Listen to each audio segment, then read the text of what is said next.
Okay, let me welcome you again to my YouTube channel. I will explain to you the vegetative general spectral signature. So you see, I'm going to give you a brief description and explanation of how these downwards and the upwards peaks have occurred. So we know that this region, like the visible region, near infrared and the short infrared region, are actually of importance when it comes to remote sensing as compared to other regions that I haven't specified in the electromagnetic radiation.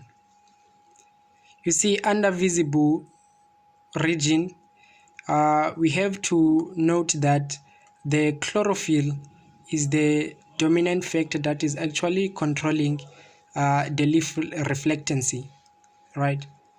So actually under visible, the leaf pigment is the one that is controlling either the upward or the downward peak that has occurred. Then in the near infrared region, we know that the cell structure is the one that is actually controlling. Then moving to the short infrared, we see that the water content is the main factor that is controlling the signature of the reflectance. Okay, let's go. If you see here under blue and the red bands, you see that there are downward peaks. This is mainly because of the chlorophyll absorbs the radiation under blue and red bands. But the chlorophyll under green band is actually reflects. As a result, you see this peak here. Okay, let's quickly move on to the near infrared region. You see here the red absorption color is slowly okay. In the near infrared, you see here there is a sharp increase of the reflectancy. This is mainly because of the cell structure, because we said that in the near infrared, the cell structure is the main controlling factor. So the vegetation actually absorbs more radiation here.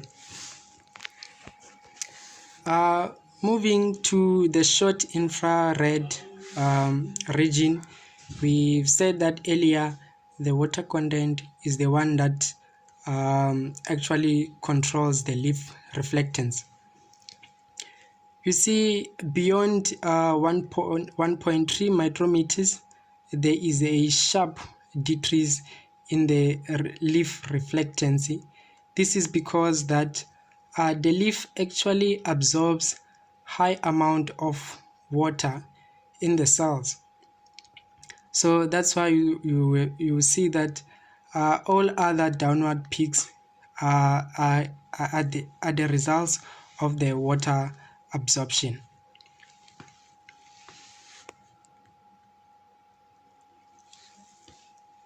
I think that's the final explanation that I have. So what you have to know and pay much attention is when you are explaining the spectral signature, you must know the regions, which is your visible, your near infrared, and the short wave infrared. And then another important thing is that the bands that are there in the visible are actually very important: the blue, the green, and the red. And then another important thing is that you must know the dominant factor that is actually controlling the leaf reflectance in each region, right? And then you must also pay much attention to the peaks. It's either it's a downward or it's an upward peak. Then I forgot something, like this this sharp increase of reflectance as a result of a cell structure. This occurrence is known as a red edge, right? and then this upward peak here in the drain band is termed as a drain occurrence. Thank you. That was the information and the explanation about the spectral signature on how to explain it. Thank you. See you to the next information that I will provide to you.